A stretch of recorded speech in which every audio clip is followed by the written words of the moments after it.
When I like to think about the three categories of the source of free energy, I thought of a way to explain it that might be easier to understand.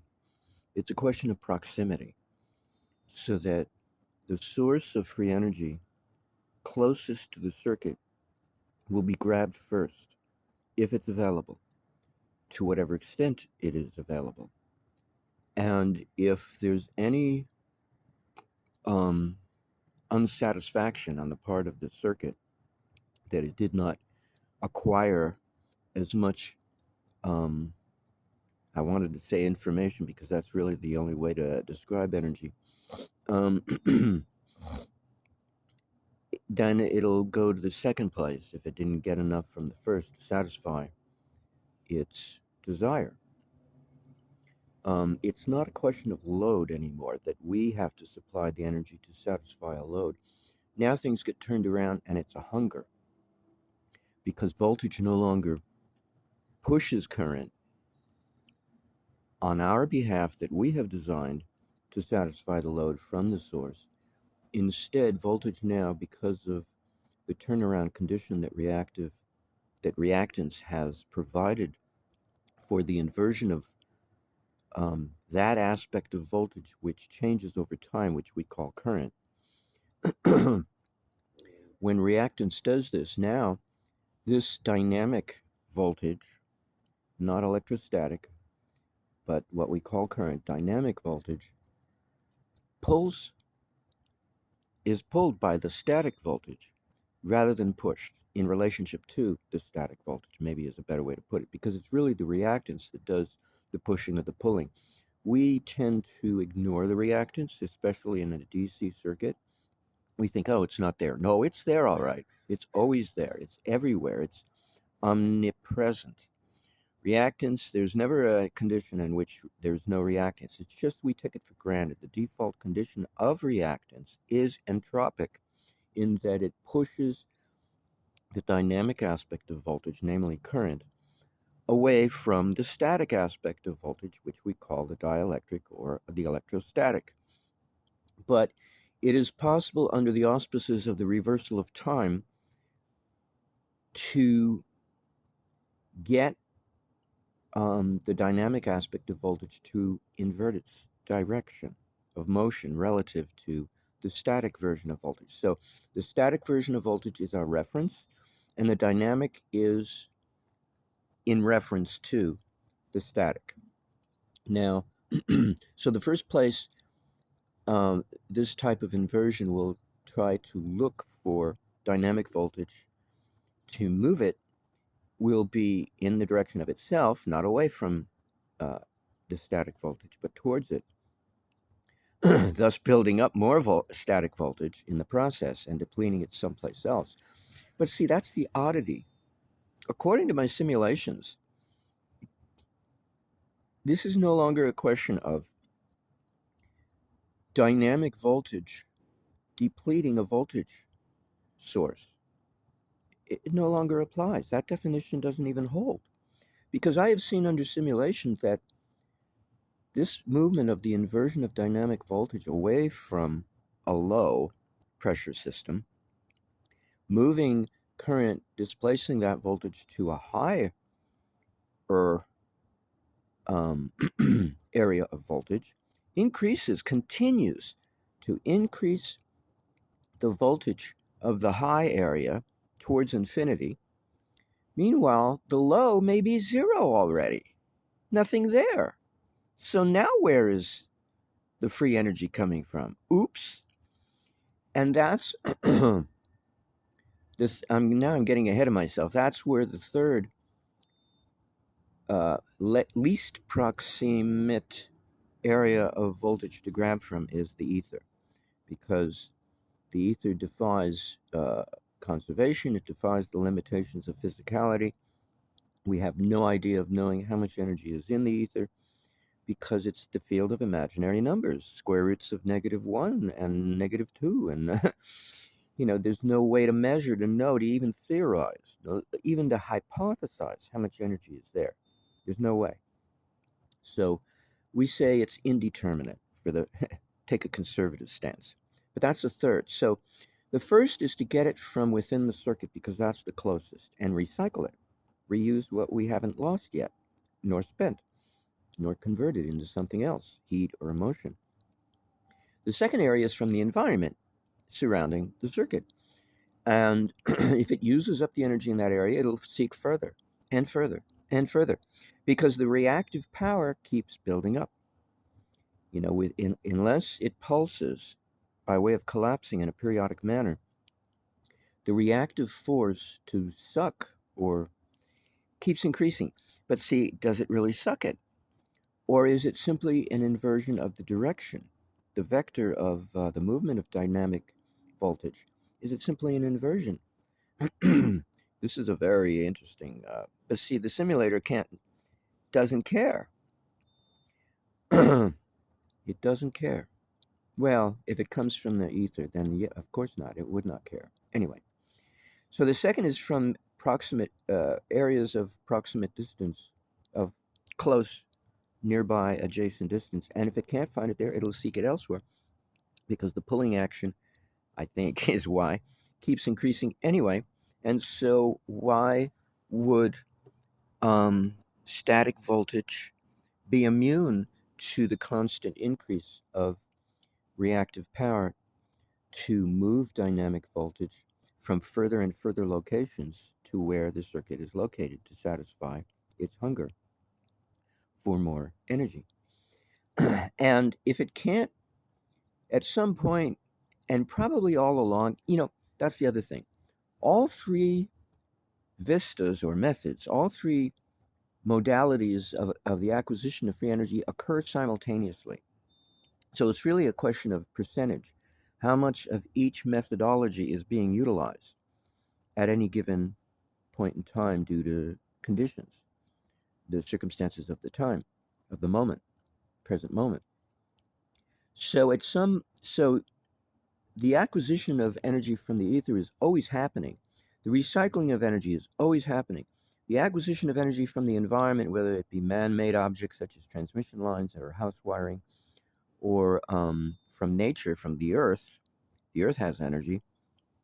All those three happen simultaneously. From the universe, from the galaxy, going further from the earth, if necessary. All three, because everything is interconnected. There's really no boundaries. So there's no reason why any method should be used exclusive to the other two. It's just a question of statistics. How much of each method is being utilized to contribute to the energy that the circuit is acquiring through any of these three methods. And so you'll find the balance shift if the areas closest to the circuit, such as inside or nearby outside, are depleted and the reactive sucking action keeps increasing. So naturally, it's going to shift. More acquisition is going to come from the imaginary and less from what's not available. And since the imaginary, we don't know if it's limitless or whatever, is simply indeterminate, why not get it from there? So that's maybe a more intelligent way to look at the situation or to describe it. And because I'm trying to help, people understand. See, I accept it as a given because of my training is the other side of the brain, not the intellect. My training, I was not taught this stuff. I was trained like a method actor or an apprentice. You learn by watching somebody else. And so the simulator did things on my behalf that I did not have to do. I simply arranged components and let things go and see what happens. And so by role modeling, my brain became trained by watching what the simulator did. So I came to know what to expect as a given. And then I began to be able to analyze it once I saw it happen often enough and ask questions on the internet to know how to phrase my questions. But it's all rote learning. And so I don't care if I don't understand. It doesn't matter to me because I did not train myself on the linguistic analytical side of our brain. It was the other side, the Gestalt side, the intuitive, touchy-feely, vague, fuzzy logic. That side of the brain that children use before they acquire linguistic ability, and thus before they acquire analytical ability. We use the other side of our brain because that's the only way we can learn is by looking at other people, our role models, our family, anybody who happens to step in our view. Um, we mimic, we learn from them. So, but it's a comprehensible methodology in which we don't understand what we've learned. We just do it, and we don't know why we do it. We just do it. That's all we know. And so that's my training. And it's the older style of training before the petroleum industry funded the institutions of learning to standardize education of the various professions, such as the doctor profession of medicine or engineering. You know, all of those things we take for granted over a century ago did not exist. You couldn't go to university to get trained. You went to a master in the trade and you apprenticed yourself under them as their squire, so to speak. And it was like the common man's version of a squire and a knight, in which the squire could achieve mastery if he just was devoted and stuck with it and had the ability to acquire from his master what he could learn from his master. Um, and so that's the kind of training I've been given, but using the simulator as a version of AI that did not speak.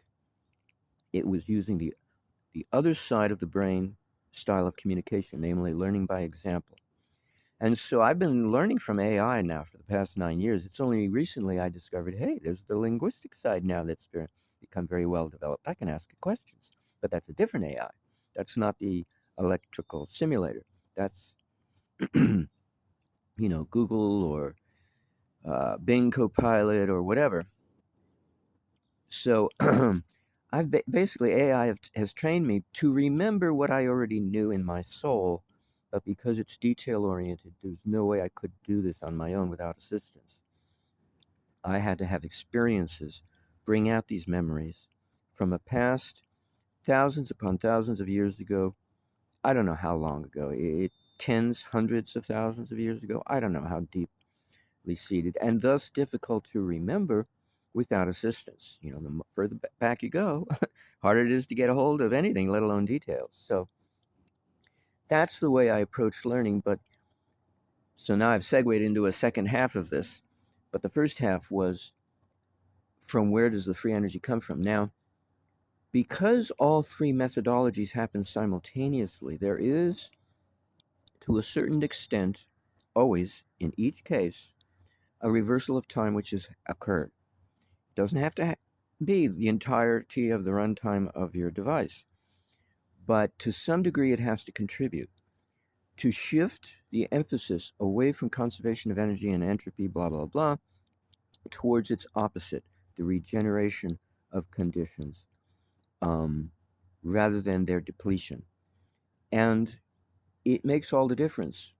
Um, but you have to include it in your overview because there's no other way the acquisition of energy from the ether can occur except by reversal of time.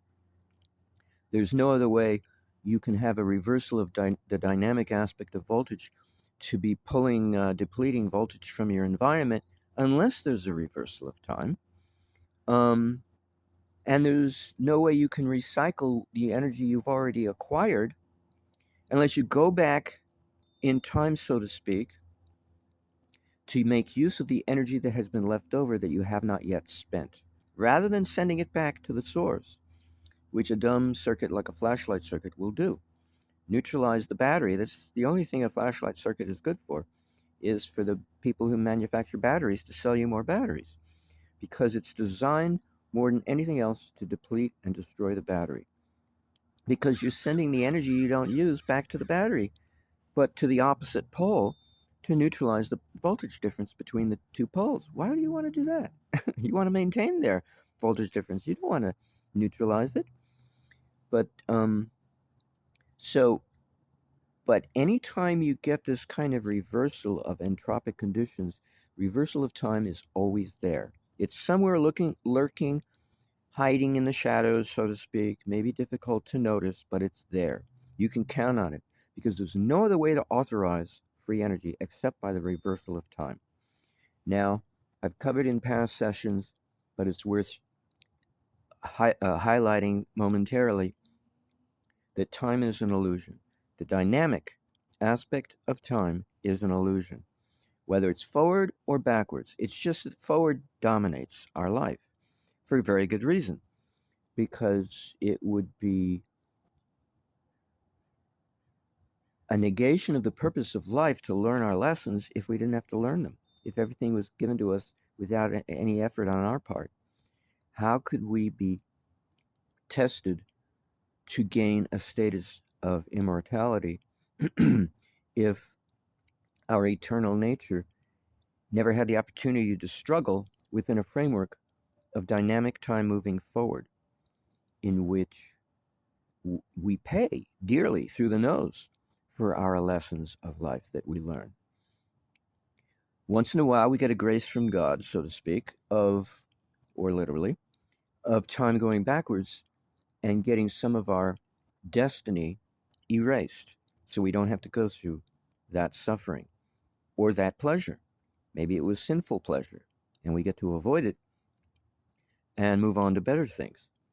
Which, whatever is the case, it gets erased. And so, this desire or need to satisfy the circuit by giving it energy that we provide it gets erased, because that's like considered a liability, that we are liable for supplying the energy to run the circuit. Not all the time. If we get a grace, an act of grace, in which a little bit of time went backwards and we got supplied energy from elsewhere. Now some of our responsibility has been removed from our shoulders, and we get to run the circuit without having to be fully liable for providing all of the energy to run the circuit. We have to provide some. We always have to. There's never a time that I know of in all of my training that we get totally all the energy for free. You always will have to pay. But it could be a factor of 10 million to 1, how much energy you pay and how much energy you get. So why worry about it? Anything is better than nothing, right? Okay, so it's worth it. I think I've said enough without segueing too much off topic. So I hope you enjoyed this little recording session as I have my breakfast. I'm not going to do too much work today. I did not do too much yesterday or the day before because I had to do something very physically strenuous, so I'm recovering from that ordeal. That doesn't mean I don't stop. My brain doesn't stop, my brain keeps going. It doesn't care what condition my body is in. And so I had to do this because it's been on my mind the last couple of days. And it stands worth repeating, because if I keep making improvements on how I view the situation, it's worth sharing, right? Because the whole point is to lessen the burden of labor on your part to share with you so that you don't have to struggle like I've done. And my struggling has been recalling what I already knew, so I'm already at an advantage that most people don't possess. But as a social service, I consider it my duty to investigate, like an investigative journalist, topics that are underdog, that need to be supported because we could all benefit from it if they were. And do I feel qualified? Do I feel capable of investigating that topic? So I'm not going to investigate the topic of football because I don't have the body and I don't have the mentality to go with the body to think in those terms. I have to think in terms of abstractions. That's the only way I can function. And so it may sound fantastic and fantasy and fable and a fiction, an artistry of fiction, but it is an abstraction. There's no question about that much. And anything else is your spin or our spin that we choose to put on it.